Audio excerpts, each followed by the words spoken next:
deal? What's the deal? We out here. Check out the clothing. Look it. Muska in the house. Yo. Little beef. I want to talk about my experience the other day. I was selling my clothes off my van along Melrose here in LA.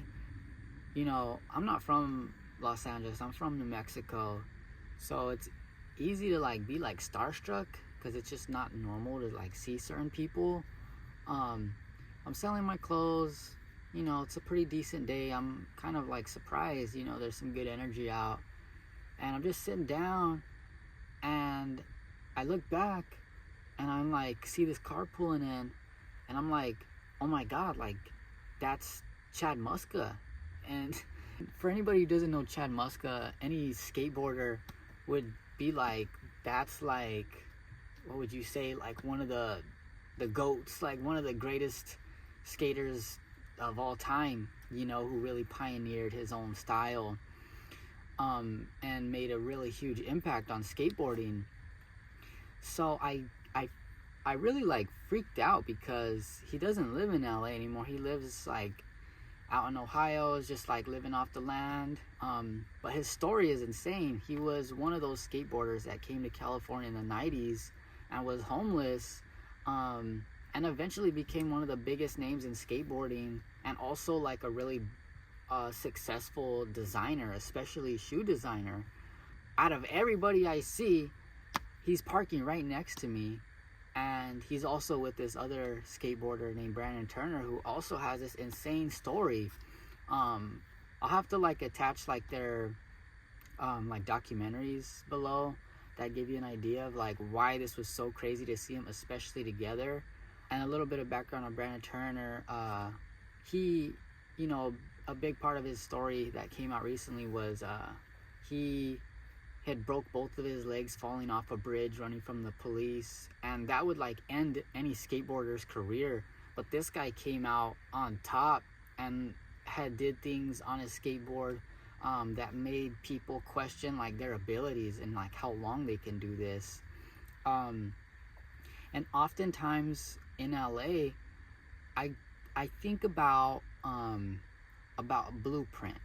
Anybody who's doing something really different, there's got to be like a blueprint of some sort to follow, or a map. And what I mean by that is whether you're a designer or you're an artist, a skateboarder, a YouTuber, there's somebody out there that you're kind of looking at for either knowledge or how they came up, and you can like build off of their footsteps a little bit and create your own lane. And whenever I had moved into my van, there wasn't any, I guess, fashion designers or people that had my experience doing this. I've seen people like, you know, buy like old school buses and like vans and stuff and like have their shop in it, but I don't know if they were literally moving into it, and I had to move into my van and run a business out of it at the same time too. Sometimes when I need motivation, I think about skateboarders, because skateboarders are often those people who will come to California and, you know, to pursue professional skateboarding, and their only option is to be a homeless skateboarder to see if they can make it, because skateboarding doesn't really pay a lot, especially to somebody who's, you know, pursuing it. There are those few skaters who make that trip. You know, there's been skateboarders who's hitchhiked across the country and they end up here and end up becoming these really phenomenal, inspiring people. And Chad Muska is one of them. So you can imagine, like, this is somebody that like I often will look at and study, and I'm like, you're just in that moment, you know, like I'm living in my van, I'm barely scraping by, you know, I don't know if I'm gonna make it, I'm not sure, you know. Sometimes I'm often met with these really hard questions of, am I gonna just end up street homeless, you know, because things aren't moving the way I thought they would, you know. So I just, whenever I hit moments like that, I think of a skater like Chad Muska, who was, you know, came out here and was homeless for a while, you know. and just think about his come up, just for motivation, because I'm like, maybe I'm just in that struggle mode, you know, and I just gotta tough it out, I gotta rough it out and push past it, you know, and not get scared, you know, of the unknown. Going back, you know, seeing him pulling up behind me, I wouldn't say I was starstruck. It just felt like this crazy affirmation from life, like validating me, like, you're doing the right thing.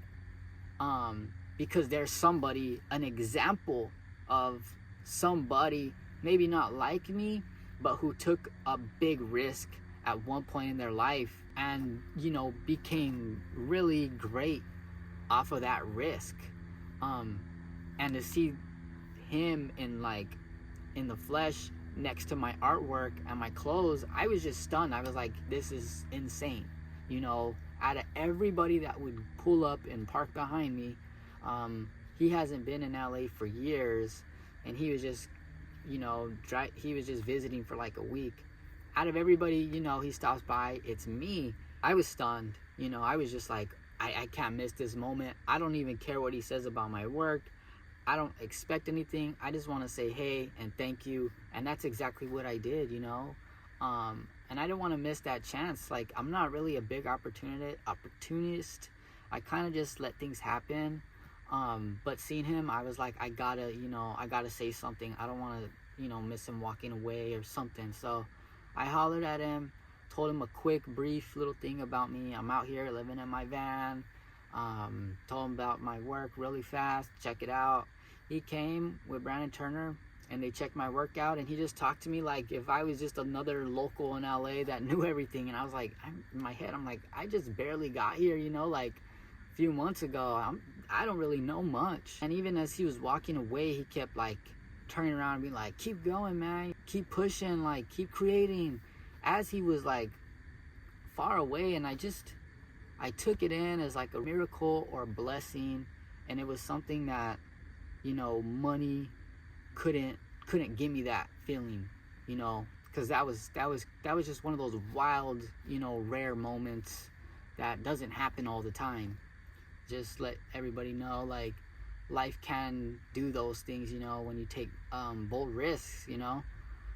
If you feel like something in your heart is telling you to do some, you know, wild or radical, take that risk, because, you know, life is, it's happening fast, you know. And if you want to do something creative or different, you got to just figure out how to do it, you know, look at different blueprints. And I hope that I can also be a blueprint for people who are trying to figure out how to survive in an unaffordable world now, you know, and want to continue being a creative person or live the life, you know, they desire to live. So thanks for watching, and I'll see you in the next video. Peace.